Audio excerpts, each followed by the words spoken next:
we talked about repression of mother tongues, and that really got me wondering. Like recently, there are many African homes, that are saying there's no use in teaching children their mother tongues. It's better to teach them the more globally accepted languages. What is your take on that?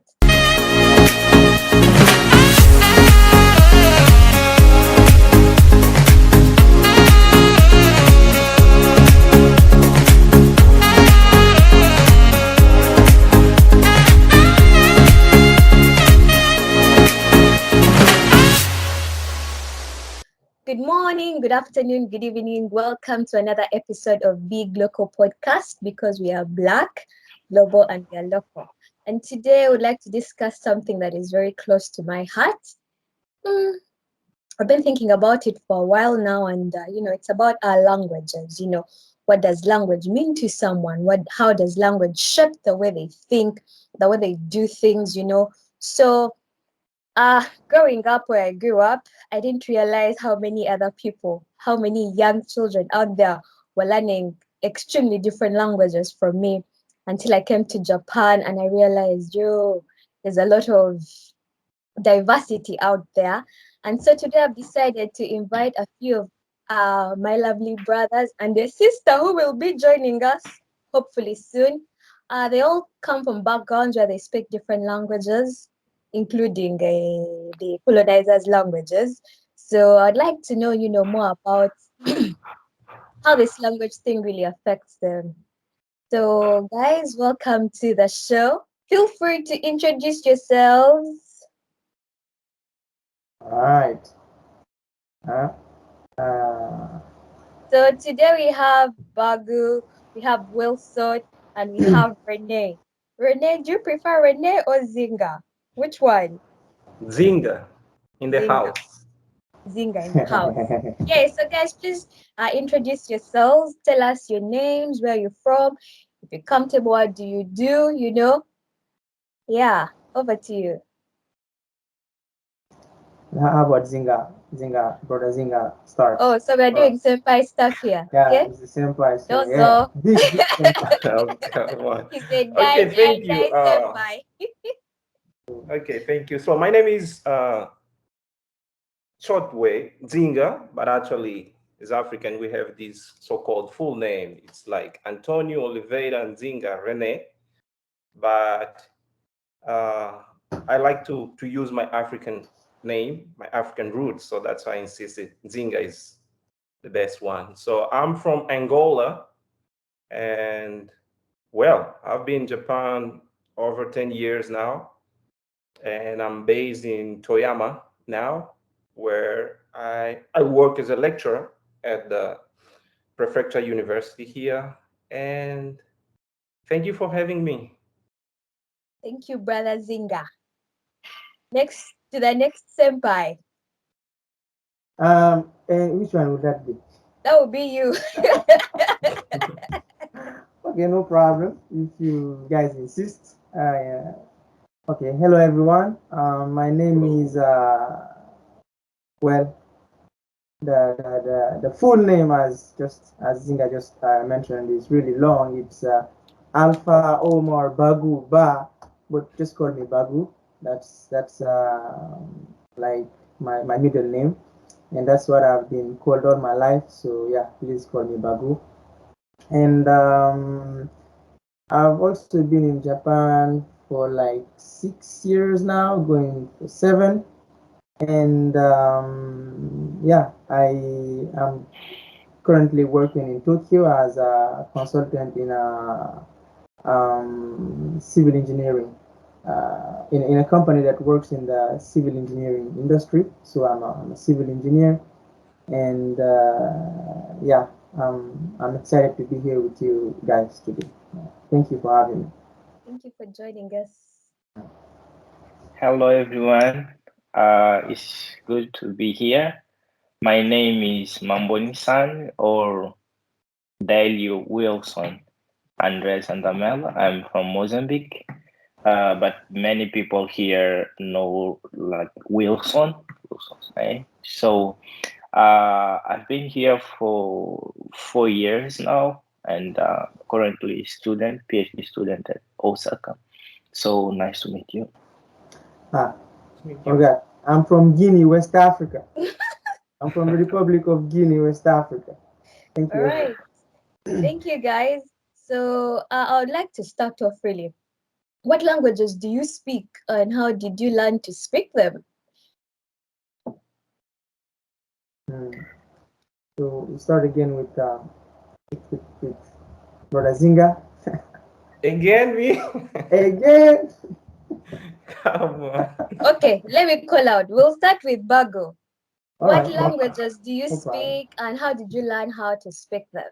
All right. All right. So I speak Fulani, French, English, Japanese. I can hear Susu, but my speak is not so great. So with regard to this, I would like to give a little bit of background to have a better understanding of how I came to understand these languages. As I mentioned earlier, I'm from the Republic of Guinea in West Africa. The official language of Guinea is French because Guinea was colonized by France, and after it got its independence, French remained as the official language. So Fulani is spoken by 34% of the population in Guinea, followed by Mandingo with 29%. And the third most spoken native language is Susu, which is spoken by 21% of the population. And these numbers are as of 2018, if I'm not mistaken. And the remaining 15% of the population speak other languages, as the population of Guinea comprises about 24 ethnic groups. So I speak Fulani because I am a Fulani. That's my ethnic group, so we speak it at home. My parents, my siblings, and family. And I speak French because, well, that's what we study at school. That's what the administration uses. That's what the government uses. So if you don't speak French, you're basically illiterate. You know. So I speak English. Well, I speak English mostly because I learned it by myself because of movies, American rap music, well, we've all been exposed to these, to Hollywood and stuff. So I really like those movies, and yeah, one of my dreams was to be able to watch them without subtitles, listen to watch TV and listen to radio in English. Now I speak Japanese because, well, I learned it after coming to Japan. I had to. I mean, I did my master's in Japanese, so I had to. And then I understand and speak a little bit of Susu because there were Susu people around me growing up. Mm-hmm. I guess that's it for me. Okay. What about you, Zinga? Yeah.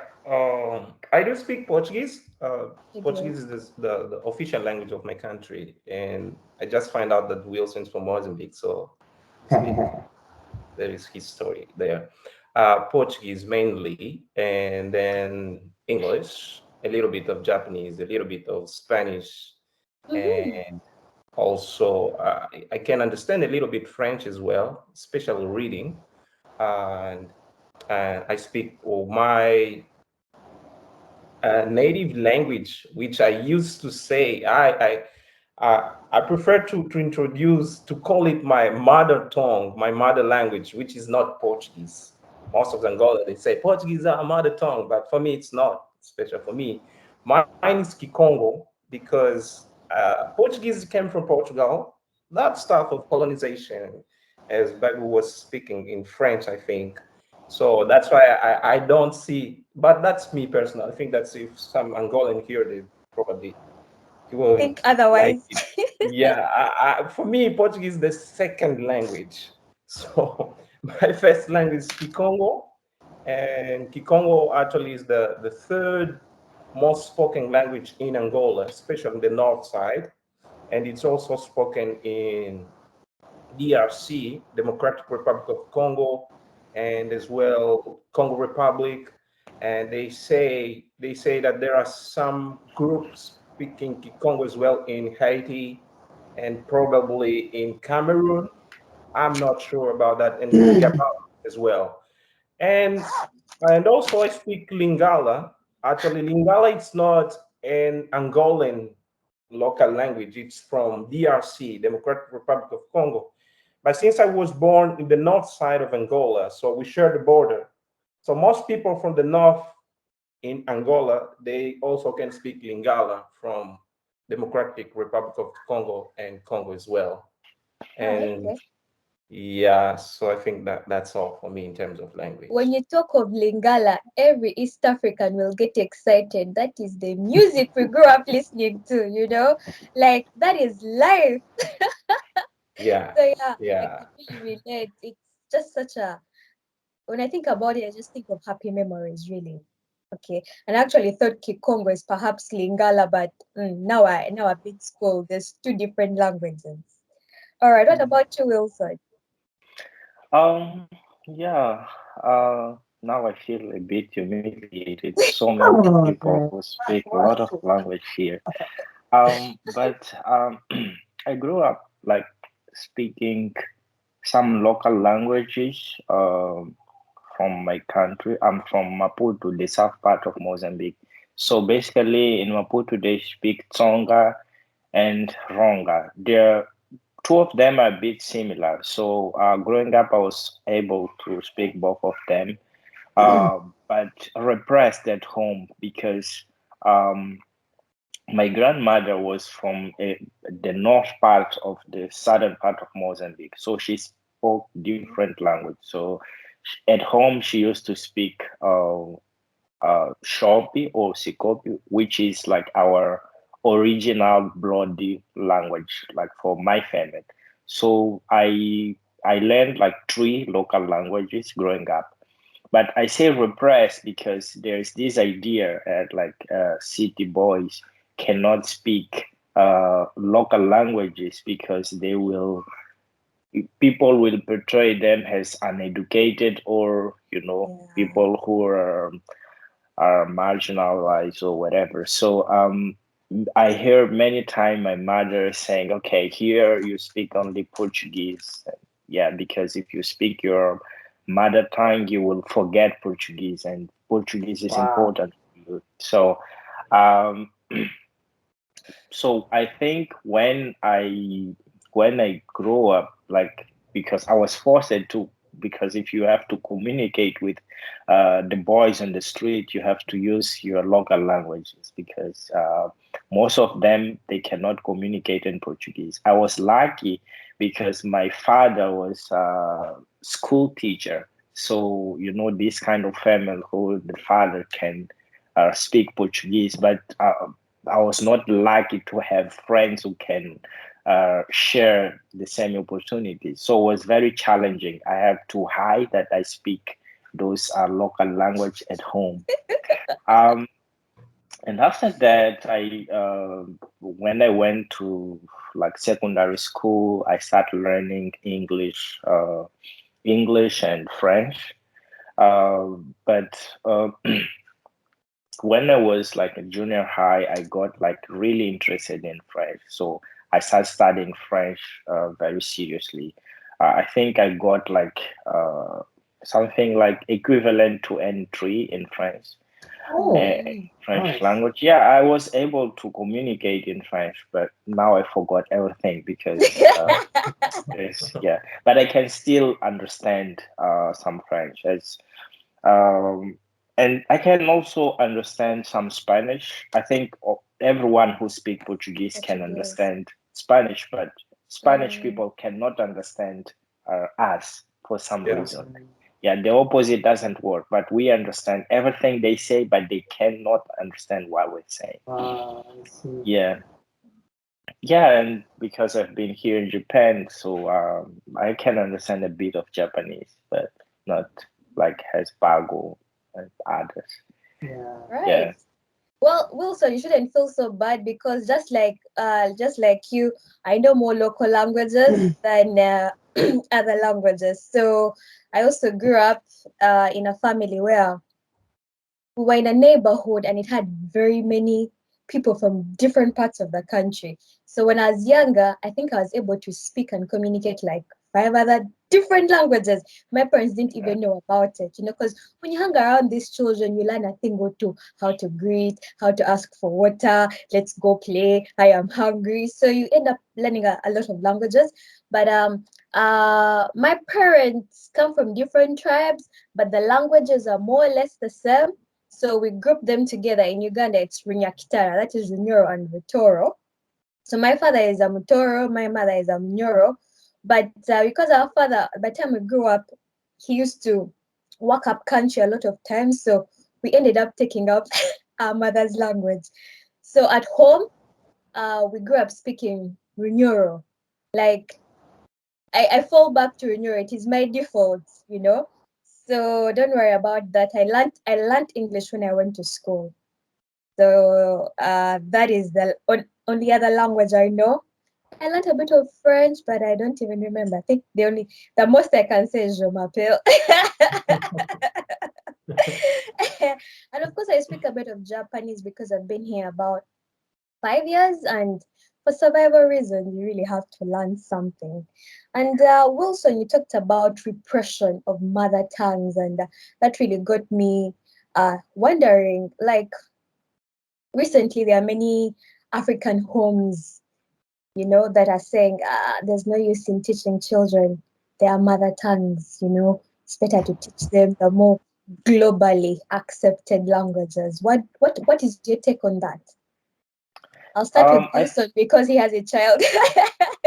I think it's a very controversial topic because it's important to be inclusive because most of the kids they don't have like parents who can speak, for example, in my case, Portuguese, the colonizer language. So they grow up speaking their mother tongue. And if you want to put them at school, it's easier for them to learn using their own language. I think South Africa has been using this system for years. So in your first 7 years of education, you can learn on your own language, Zulu. But it doesn't happen like in Mozambique. You are forced to learn like when some kids usually they start primary education when they are 6 and they have to learn Portuguese when they are 6 years old. So it's a little bit difficult to develop their skills in like a different language. But in another hand, you have language has a tool to national unity because we have so many different languages in Africa. In my country, we have more than 45 different languages. And imagine how can we communicate if everyone decide to use their own language, and especially if you start politicizing it, it can cause like huge conflicts, like we have seen it in Great Lakes region. So there's a danger of uh, politicizing the language or trying to divide people in their original language. So in our case, Portuguese was used as a tool to unite the country, to bring national unity. So our former president, Samora Machel, our father, used to say that we have to kill the tribe to build the nation. So the idea of killing the tribe to build a nation is one of the big like philosophy of Mozambique. So when we are meeting, for example, I'm from the south, I'm from Maputo, I'm meeting someone from Beira, which is central part, and another, someone from the north, Cabo Delgado, who speaks Swahili or Makua or whatever. It will be easier for us to use Portuguese, even though we are 2 or 3 from Maputo. But if we start speaking our own language, people from the central part of Mozambique, they will feel excluded, or people from the north, they will feel excluded. So this will create like not a very good environment, So we decided that, okay, if we are gathering together, different Mozambicans, we have to speak Portuguese because this is the language of unity. So we try to, it's almost official that we avoid, we use our local languages only with our own people. Like, for example, I'm lucky to have like many people from the privileged part, like the south part of Mozambique, which we all speak like the same language, so we can use it sometimes.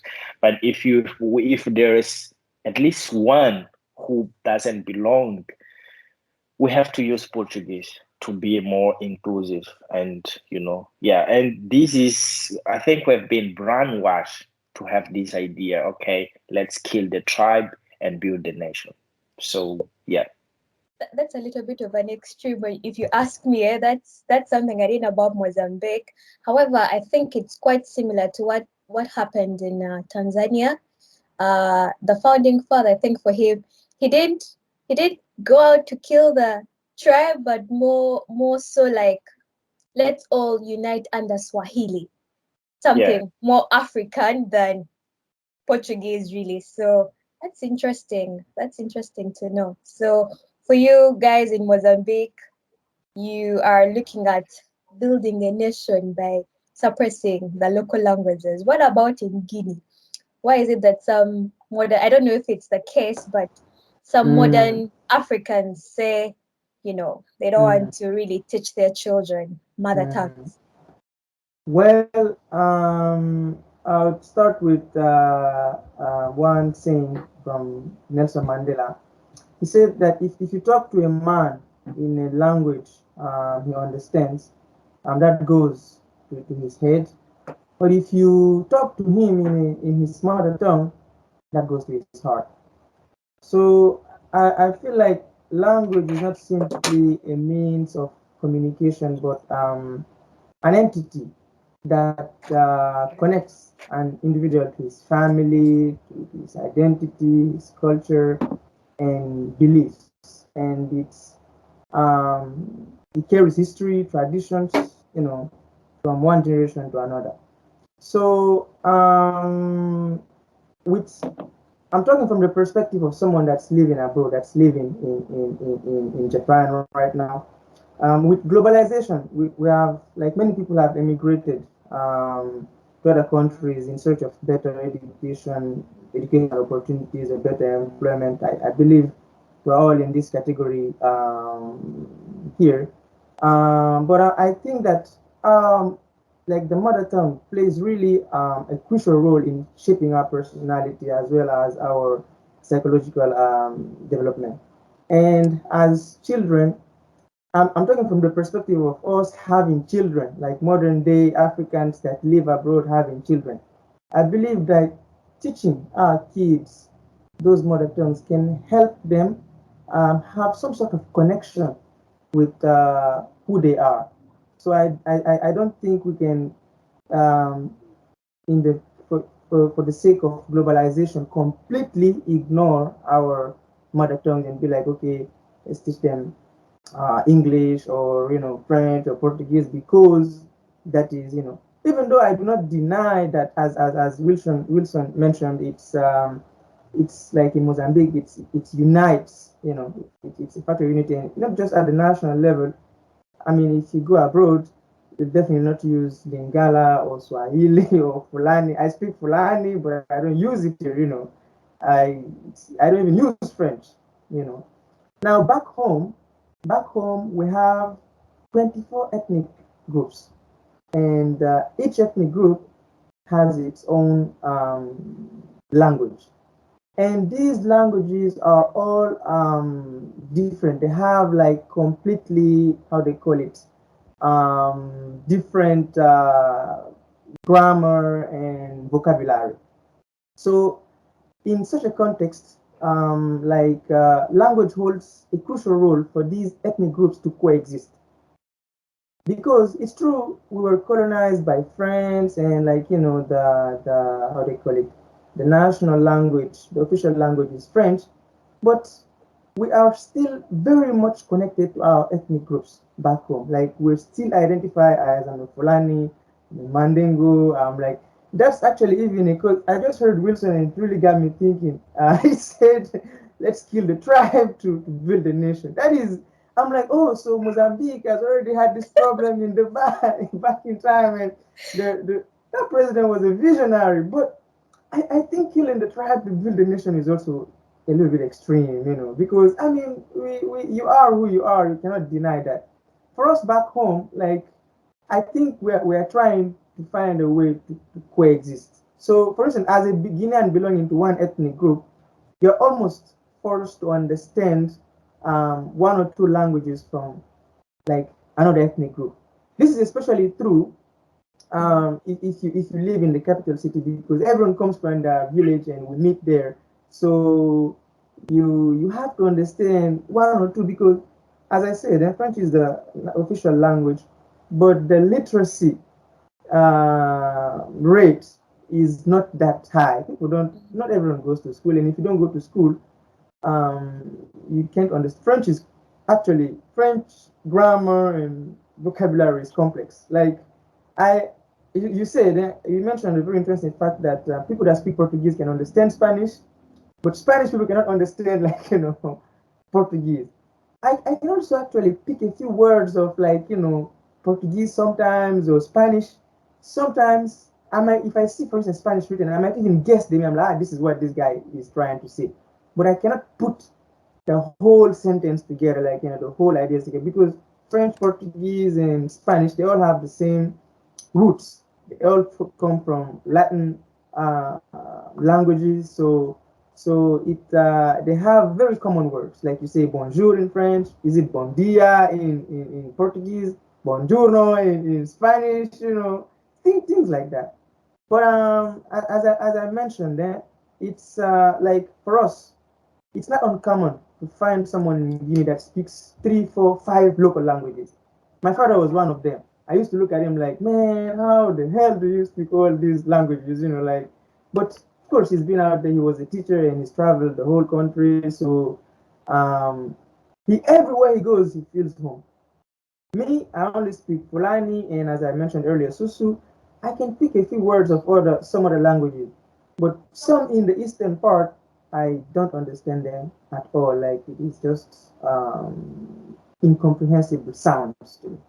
So So, yeah, basically so, Wow. that's it. That's it. so while in Mozambique they're killing the tribe, in Guinea they are fostering the tribes Yeah. to thrive.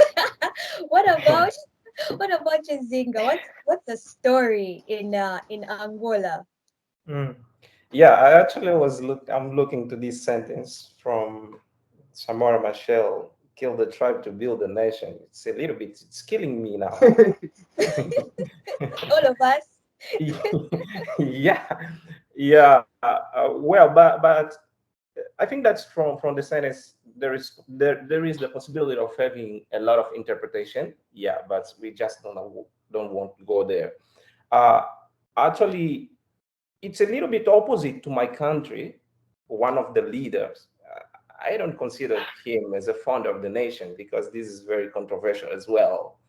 Although most people could call this the first president as the founder, but actually that's not necessarily true. There is this famous poem from him, which the title is "We Should Go Back." We will go back, and then start developing all the ideas I for love to this our poem. pardon. No, say I love that poem. Yeah, Yeah. we should go back. And then the lyrics are really interesting. Like to our roots, we should go back. To our tribes, we We should go should back. go back. To our farm, corns planting, we should go back. And it's really famous, which it's opposite, with the killing the tribe. We want to go back to our tribe, and then from our tribe to build a nation. Okay, but in one sense, I do understand a little bit what he was trying to say there. Yeah, I see Portuguese also. Portuguese can be used and have been used in one sense as a tool to unite people in terms of communication only. Yeah, because it's. I think that all of us we will have these common characteristic. We have a lot of dialects, a lot of local language, and it's a little bit complicated. Like if we adopt, okay, the language is this one. Some people Yeah. sometimes they ask me, so what is the Angolan language? So, No we Angolan don't have language. such a thing because we had a lot of tribes, and each tribe has own root and on ethnical language and so on and so on. But and then we have this Portuguese, which is the official language which we use to communicate everywhere. Although we still have a lot of people who don't speak Portuguese as well, but they speak their local language. So I can see. I think actually that's the best thing I see about Portuguese. So I can Language. go on the south, I use Portuguese. I go the north, west, east using Portuguese, and but that doesn't allow me to say no. You can't speak your local language. You have to stop. No, no, no, no. Actually, I'm killing myself. I'm killing my roots. I'm killing my identity, and so on and so on. Yeah.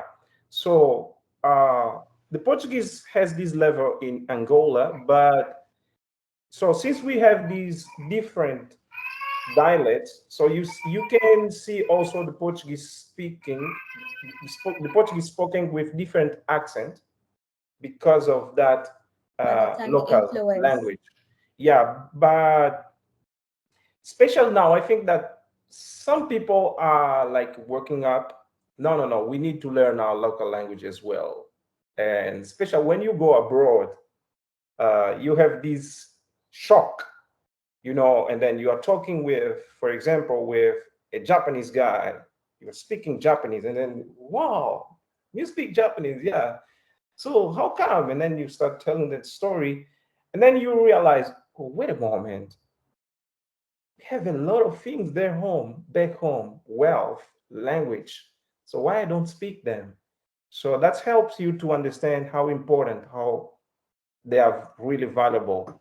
So in the past, we also had problems like tribal fights. This group here saying that our language, our culture is higher than Yeah. yours, and so on. People from my side, for example, used to be considered like foreigners because we speak like, for example, if you can speak Lingala, just short example, if you can speak Lingala, so in the past you you have these, you should the probability of being called like Congolese is higher Ah, being considered Angolan. Angolan. But it's not in the positive sense. It's not like they are like praising you, man, you are Congolese. No, no, no. Actually, they are saying you must go away from our country. Yeah, just because you are speaking that language. But there are a lot of history behind of Mm-hmm. these politics and so on and so on. So I think it's important to have, since we were colonized by this country, so it's important to have that language to keep us in terms of communication. Communication. But going back to our roots, it's very essential. And this is something that we are like going, no, we need to go back there. We need to take again that root. And I'm actually surprised when someone says that, no, I can teach my children this local language. For me, like, it's so sad. Man, you don't know what's wrong you are doing to your kids. Mm-hmm. So it's really important to teach them the roots. It's essential. And especially if I, for example, if I'm abroad here and my kids are growing here, so they won't know my story, my father's history. Where are you coming from? Your background. So that's why I insisted with people. I introduced myself with using Nzinga, which is the only African name I have in that long list. Yeah, and because I know that from there I will start the conversation, Yeah. and these take me back home. So what's the meaning of Nzinga? Why do you use called Nzinga? And that conversation. And so starting with your name, which is really important, identity. I'm not against foreigner names, Western names. No, no, no, no. But if I have an African name, so I want to introduce to the people that I'm African and speak these, and these. Yeah, I think that's my take. Thank you so much for that. I have just like what you've said, with your African name, I'm of the strong belief that if I am given an African name, I should be able to defend it. How do I defend it? I should be able to know the story behind it. I should be able to tell that story, and I should be able to speak at least something in my mother tongue. Just like you've all said, it's about identity. But you also said something important that I would like to re-echo. Like these languages that came, with colonization. Perhaps if we look at them as a means of communication, it would help us to create a sort of line in order for us to see that it is important to learn these languages for communication, but it's also important to, not kill the tribe, but rather to, try to encourage the tribes to, keep their culture and heritage. Because I Yeah, mean, when we look at all the developed countries, leave alone the West and Europe, Japan has developed with their language. Korea, China is the second biggest economy, and it's really giving the US a hard time, but they do everything in Chinese. So I don't, maybe some people might say, it's too late, we can't go back now, but I think it's important for us to start somewhere and, really understand that our languages are important. I have a friend who took her children to school. Remember, we had a conversation. She was, every time I would call her and I would talk to the kids should tell them, speak in English. And I'm like, well, the kids are not British. So why don't you teach them mother tongue? Like, it's not cool, And I'm like, but I take myself as an example. As I said, I didn't learn English until I went to school, and I think I'm doing okay. So what happened? 2-3 years later, she calls me and she says, I took them to this school, and in this school, the principal really wants the kids to first learn mother tongue. I think, like Wilson said, that's what some parts of South Africa do. So he encourages the children to learn mother tongue. And then on top of that, they start learning English. And she told me, let me tell you, my kids speak Luganda so well, but they also understand English much, much better than when I was like enforcing it on them as a first language, yet everyone around them is speaking Uganda. So I perfectly understand that. And I want to go back to Zinga because you once told me a very interesting story that I would like you to share. in which one? when Can't when remember. did you realize that it was important for you to go back and learn your mother tongue? Because everyone has talked about the importance of African languages. Mm. But most times, I personally, I know my mother tongue, I know a few other languages. I always took that for granted. Like, yeah, UG, if I need to survive here and there, I can speak this language. But it's until I came here, I was like, wait a minute. For me, it's more like a do or die if I don't know my mother tongue, especially when I'm abroad. So Zinga, when did you realize the importance of you to go back and learn, more about your mother tongue? I'd like you Mm. to share that story. Thanks. Actually, I was thinking which one of them because now I realize that I have two stories. Yeah, but Oh, I will make it very short. mm, Yeah, it's happened two events, two situations here in Japan. So just starting, I realized when I came to Japan. Okay, so my very first year, probably second or third month. So I'm one of these participants on those famous tea ceremony events, and then wearing kimono and so on and so on. Yeah, so I used to live in Osaka in that dormitory, and so speaking Japanese with my broken Japanese at that moment. Yeah, less than 6 months in Japan, but tea ceremony and kimono and so on. The only African there. And suddenly, I'm talking with this girl from Australia, and actually, she was speaking Japanese very, very well, fluently. And then we are communicating in Japanese, and then we go to English. Suddenly, she changed her face